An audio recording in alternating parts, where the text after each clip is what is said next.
Bonsoir à tous et bienvenue dans votre rendez-vous littéraire sur D8, Voyage au bout de la nuit. Je suis ravie de vous retrouver pour cette nouvelle saison ensemble, car en effet, à l'heure où j'enregistre cette émission, nous sommes fin septembre et je suis ravie de vous retrouver.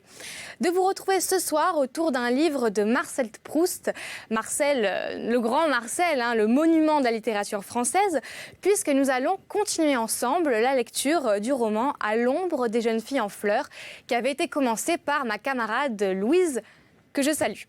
Alors, À l'ombre des jeunes filles en fleurs, c'est le deuxième tome de l'ouvrage monumental de Marcel Proust, à la recherche du temps perdu, juste après le premier volume du côté de chez Swann. Alors, nous retrouvons donc Monsieur et Madame Swann, des années après le début de leur relation, qui avait été décrite dans la deuxième partie du premier roman. Nous sommes à Balbec, un lieu fictif créé par Proust, situé, comme il le dit dans l'ouvrage, sur les côtes de la Manche, entre Normandie et Bretagne. Voilà, je vous pose un petit peu le décor. Et ce lieu fait écho à Cabourg, où Proust a séjourné dans la vraie vie entre 1907 et 1914. Alors le titre est assez évocateur, on assiste à l'éveil du héros adolescent face à la sensualité de ces fameuses jeunes filles en fleurs et à sa rencontre décisive dans sa vie de la fameuse Albertine. Alors c'est aussi dans ce roman, qui est décomposé en deux parties, là je vais continuer la première, que la vocation artistique du narrateur se précise, car on le sait, ou pas, À la recherche du temps perdu est un ouvrage sur l'histoire d'une carrière littéraire. Alors pour la petite anecdote, pour ceux qui ne le sauraient pas, c'est un roman qui a reçu le prix Goncourt en 1919 à 6 voix contre 4 et il était face au livre Croix de bois de Roland d'Orgelès, qui raconte toujours dans ce roman le quotidien des soldats français durant la Première Guerre mondiale. Et d'ailleurs, ça a suscité de lourdes protestations, puisque au lendemain de la Grande Guerre, le public voyait plutôt un roman sur l'héroïsme des poilus se faire récompenser et pas un roman léger sur les jeunes filles en fleurs. Voilà, c'est la petite anecdote que vous pourrez sortir lors de vos dîners mondains. Je vais donc poursuivre cette lecture. Je vous souhaite une très bonne soirée à tous. Et n'hésitez pas, très important, à réagir sur les réseaux sociaux avec le hashtag VBN. On compte sur vos petites réactions. Moi, je suis ravie de voir qu'il y a une vraie communauté autour de l'émission. N'hésitez pas, Facebook, Twitter, hashtag VBN à fond.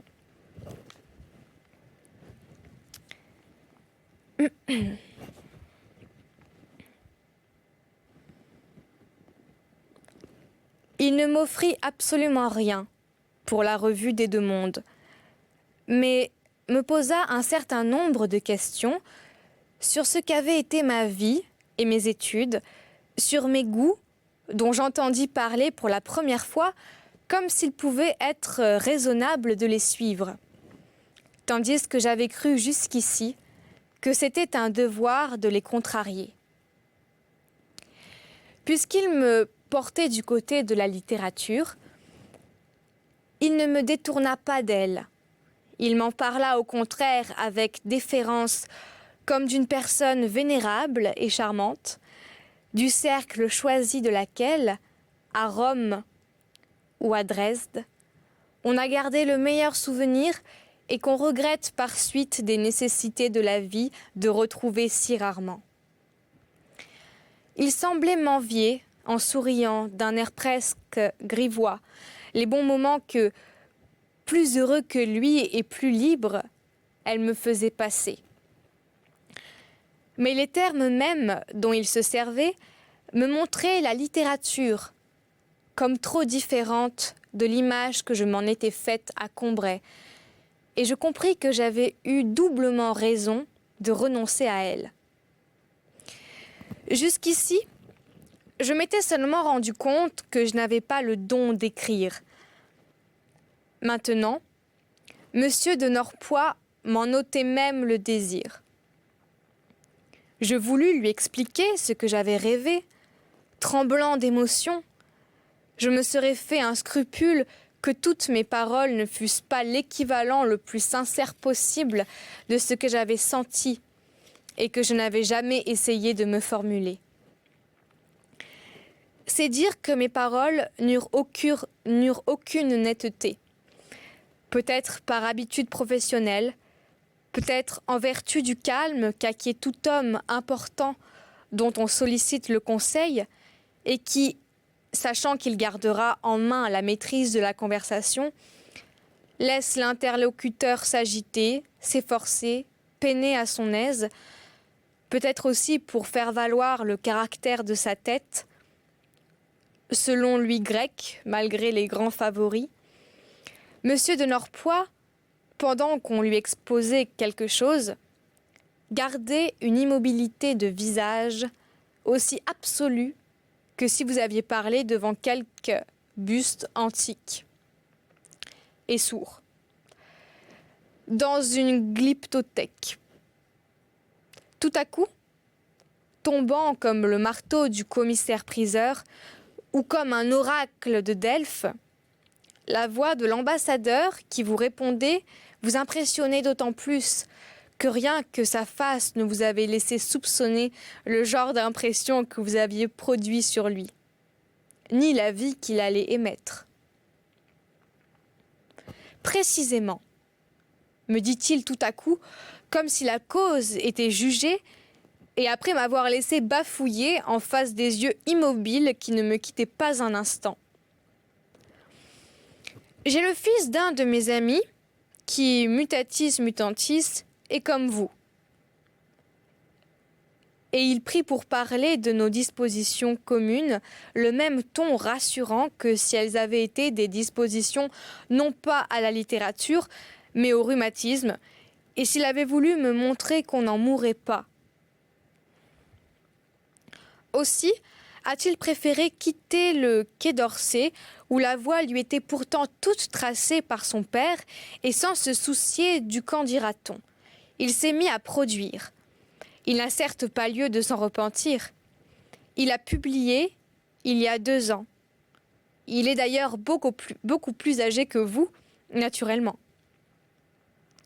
Un ouvrage relatif aux sentiments de l'infini sur la vie occidentale du lac Victoria Nyanza, et cette année un opuscule moins important, mais conduit d'une plume alerte, parfois même acérée, sur le fusil à répétition dans l'armée bulgare, qui l'ont mis tout à fait hors de pair.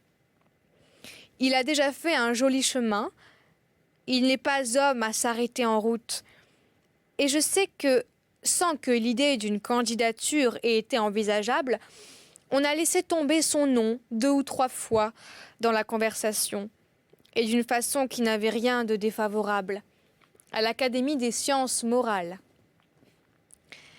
En somme, sans pouvoir dire encore qu'il soit au pinacle, il a conquis de haute lutte une fort jolie position, et le succès qui ne va pas toujours qu'aux agités et aux brouillons, aux faiseurs d'embarras qui sont presque toujours des faiseurs. Le succès a récompensé son effort.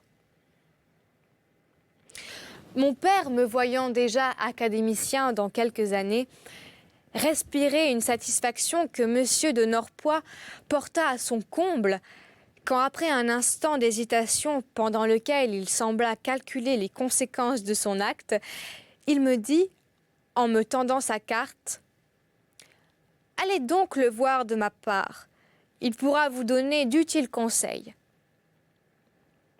Me causant par ces mots une agitation aussi pénible que s'il m'avait annoncé qu'on m'embarquerait le lendemain comme mousse à bord d'un voilier. Ma tante Léonie m'avait fait héritier en même temps que de beaucoup d'objets et de meubles fort embarrassants, de presque toute sa fortune liquide, révélant ainsi, après sa mort, une affection pour moi que je n'avais guère soupçonnée pendant sa vie. Mon père, qui devait gérer cette fortune jusqu'à ma majorité, consulta M. de Norpois sur un certain nombre de placements. Il conseilla des titres, à faible rendement, qu'il jugeait particulièrement solides, notamment les consolidés anglais de 4% russes. Avec ces valeurs de tout premier ordre, dit M. de Norpois, Si le revenu n'est pas très élevé, vous êtes du moins assuré de ne jamais voir fléchir le capital. Pour le reste, mon père lui dit en gros ce qu'il avait acheté. Monsieur de Norpois eut un imperceptible sourire de félicitations. Comme tous les capitalistes, il estimait la fortune une chose enviable, mais trouvait plus délicat de ne complimenter que par un signe d'intelligence à peine avoué au sujet de celle qu'on possédait. D'autre part, comme il était lui-même colossalement riche, il trouvait de bon goût d'avoir l'air de juger considérables les revenus moindres d'autrui, avec pourtant un retour joyeux et confortable sur la supériorité des siens. En revanche, il n'hésita pas à féliciter mon père de la composition de son portefeuille, d'un goût très sûr, très délicat, très fin.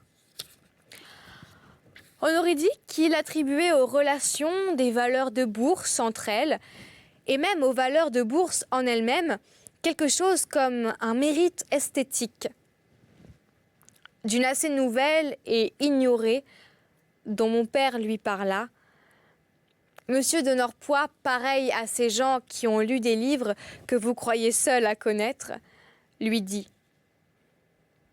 « Mais si je me suis amusée pendant quelque temps à la suivre dans la côte, elle était intéressante, avec le sourire rétrospectivement captivé d'un abonné qui a lu le dernier roman d'une revue, par tranche, en feuilleton. Je ne vous déconseillerai pas de souscrire à l'émission qui va être lancée prochainement. Elle est attrayante, car on vous offre les titres à des prix tentants. Pour certaines valeurs, au contraire, mon père ne se rappelant plus exactement les noms, facile à confondre entre eux, ouvrit un tiroir et montra les titres eux-mêmes à l'ambassadeur. Leur vue me charma. Ils étaient enjolivés de flèches, de cathédrales et de figures allégoriques, comme certaines vieilles publications romantiques que j'avais feuilletées autrefois. Tout ce qui est d'un même temps se ressemble. Les artistes qui illustrent les poèmes d'une époque sont les mêmes que font travailler pour elles les sociétés financières. Et rien ne fait mieux penser à certaines livraisons Notre-Dame de Paris et d'œuvres de Gérard de Nerval, telles qu'elles étaient accrochées à la devanture de l'épicerie de Combray, que, dans son encadrement rectangulaire et fleuri, que supportaient des divinités fluviales, une action nominative de la Compagnie des eaux. Mon père avait pour mon genre d'intelligence un mépris suffisamment corrigé par la tendresse pour qu'au total, son sentiment sur tout ce que je faisais fût une indulgence aveugle. Aussi, n'hésita-t-il pas à m'envoyer chercher un petit poème en prose que j'avais fait autrefois à Combray en revenant d'une promenade.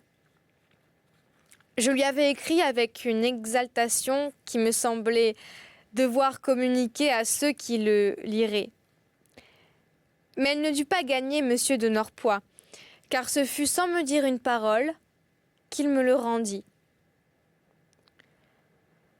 Ma mère, pleine d'espoir, pleine de respect pour les occupations de mon père, vint demander, timidement, si elle pouvait faire servir. Elle avait peur d'interrompre une conversation où elle n'aurait pas eu à être mêlée. Et en effet, à tout moment, mon père rappelait au marquis quelques mesures utiles qu'ils avaient décidé de soutenir à la prochaine séance de la commission, et il le faisait sur le ton particulier qu'ont ensemble, dans un milieu différent, pareil en cela à deux collégiens, deux collègues à qui leurs habitudes professionnelles créaient des souvenirs communs où n'ont pas accès les autres et auxquels ils s'excusent de se reporter devant eux. Mais la parfaite indépendance des muscles du visage à laquelle M. de Norpois était arrivé lui permettait d'écouter sans avoir l'air d'entendre. Mon père finissait par se troubler. « J'avais pensé à demander l'avis de la commission, » disait-il à M. de Norpois, après de longs préambules. Alors, du visage de l'aristocratique virtuose qui avait gardé l'inertie d'un instrumentaliste dont le moment n'est pas venu d'exécuter sa partie, sortait avec un débit égal, sur un ton aigu, et comme ne faisant que finir, mais confiée cette fois à un autre timbre, la phrase commençait. Que bien entendu, vous n'hésiterez pas à réunir, d'autant plus que les membres vous sont individuellement connus et peuvent facilement se déplacer. Ce n'était pas évidemment en elle-même une terminaison bien extraordinaire. Mais l'immobilité qui l'avait précédée la faisait se détacher avec la netteté cristalline, l'imprévu quasi malicieux de ces phrases par lesquelles le piano, silencieux jusque-là, réplique au moment voulu, au violoncelle qu'on vient d'entendre dans un concerto de Mozart. « Eh bien, as-tu été content de ta matinée ?» me dit mon père tandis qu'on passait à table, pour me faire briller, et pensant que mon enthousiasme me ferait bien juger par Monsieur de Norpois. Il est allé entendre la Berma tantôt. Vous vous rappelez que nous en avions parlé ensemble ?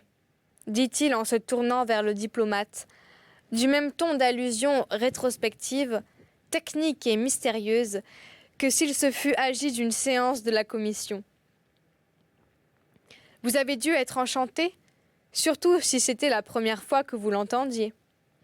Monsieur votre père s'alarmait du contre-coup que cette petite escapade pouvait avoir sur votre état de santé, car vous êtes un peu délicat, un peu frêle, je crois. Mais je l'ai rassuré. Les théâtres ne sont plus aujourd'hui ce qu'ils étaient il y a seulement 20 ans. Vous avez des sièges à peu près confortables, une atmosphère renouvelée, quoique nous ayons fort à faire encore pour rejoindre l'Allemagne et l'Angleterre, qui, à cet égard, comme à bien d'autres, ont une formidable avance sur nous. Je n'ai pas vu Madame Berma dans Phèdre, mais j'ai entendu dire qu'elle y était admirable. Et vous avez été ravi, naturellement. Monsieur de Norpois, 1000 fois plus intelligent que moi, devait détenir cette vérité que je n'avais pas su extraire du jeu de la Berma. Il allait me la découvrir. En répondant à sa question, j'allais le prier de me dire en quoi cette vérité consistait. Et il justifierait ainsi ce désir que j'avais eu de voir l'actrice. Je n'avais qu'un moment. Il fallait en profiter et faire porter mon interrogatoire sur les points essentiels. Mais quels étaient-ils ? Fixant mon attention tout entière sur mes impressions si confuses et ne songeant nullement à me faire admirer de Monsieur de Norpois, mais à obtenir de lui la vérité souhaitée, je ne cherchais pas à remplacer les mots qui me manquaient par des expressions toutes faites. Je balbutiais et finalement, pour tâcher de le provoquer à déclarer ce que la Berma avait d'admirable, je lui avouai que j'avais été déçue. « Mais comment ?» s'écria mon père, ennuyé de l'impression fâcheuse que l'aveu de mon incompréhension pouvait produire sur Monsieur de Norpois. « Comment peux-tu dire que tu n'as pas eu de plaisir ? Ta grand-mère nous a raconté que tu ne perdais pas un mot de ce que la Berma disait, que tu avais les yeux hors de la tête, qu'il n'y avait que toi dans la salle comme cela. » Mais oui, j'écoutais de mon mieux pour savoir ce qu'elle avait de si remarquable. Sans doute elle est très bien. Si elle est très bien, qu'est-ce qu'il te faut de plus ? Une des choses qui contribuent certainement au succès de Madame Berma, dit Monsieur de Norpois, en se tournant avec application vers ma mère pour ne pas la laisser en dehors de la conversation et afin de remplir consciencieusement son devoir de politesse envers une maîtresse de maison. C'est le goût parfait qu'elle apporte dans le choix de ses rôles et qui lui vaut toujours un franc succès et de bon aloi. Elle joue rarement des médiocrités. Voyez, elle s'est attaquée au rôle de Phèdre. D'ailleurs, ce goût, elle l'apporte dans ses toilettes, dans son jeu. Bien qu'elle ait fait de fréquentes et fructueuses tournées en Angleterre et en Amérique, la vulgarité, je ne dirais pas de John Bull, ce qui serait injuste, au moins pour l'Angleterre de l'ère victorienne, mais de l'oncle Sam n'a pas déteint sur elle. Jamais de couleurs trop voyantes, de cris exagérés, et puis cette voix admirable qui la sert si bien et dont elle joue à ravir, je serais presque tentée de dire en musicienne. Mon intérêt pour le jeu de la berma n'avait cessé de grandir depuis que la représentation était finie, parce qu'il ne subissait plus la compression et les limites de la réalité. Mais j'éprouvais le besoin de lui trouver des explications. De plus, il s'était porté avec une intensité égale, pendant que la berma jouait, sur tout ce qu'elle offrait, dans l'indivisibilité de la vie, à mes yeux, à mes oreilles. Il n'avait rien séparé et distingué. Aussi fut-il heureux de se découvrir une cause raisonnable dans ses éloges donnés à la simplicité, au bon goût de l'artiste. Il les attirait à lui par son pouvoir d'absorption, s'emparer d'eux comme l'optimisme d'un homme ivre des actions de son voisin dans lesquelles il trouve une raison d'attendrissement. « C'est vrai, me disais-je, quelle belle voix, quelle absence de cris, quel costume simple, quelle intelligence d'avoir été choisir Phèdre. Non, je n'ai pas été déçue. » Le bœuf froid aux carottes fit son apparition, couché par le Michel-Ange de notre cuisine sur d'énormes cristaux de gelée pareils à des blocs de quartz transparents. « Vous avez un chef de tout premier ordre, madame, dit Monsieur de Norpois. Et ce n'est pas peu de choses. Moi qui ai eu à l'étranger à tenir un certain train de maison, je sais combien il est souvent difficile de trouver un parfait maître queux. Ce sont de véritables agapes auxquelles vous nous aviez confié là.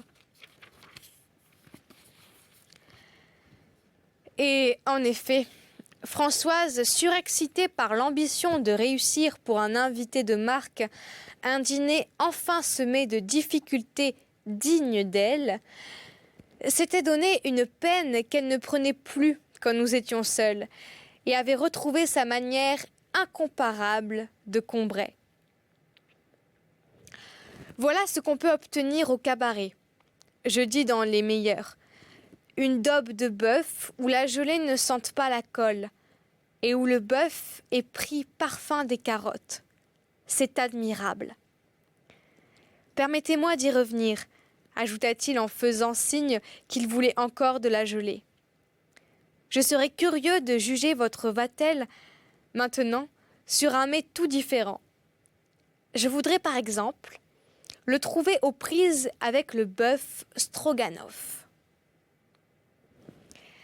Voilà, c'est ici que j'achève cette lecture. J'espère que vous avez passé un bon moment en ma compagnie. On se retrouve tout de suite pour la suite des aventures de Monsieur de Norpois et du héros. A tout de suite dans Voyage au bout de la nuit.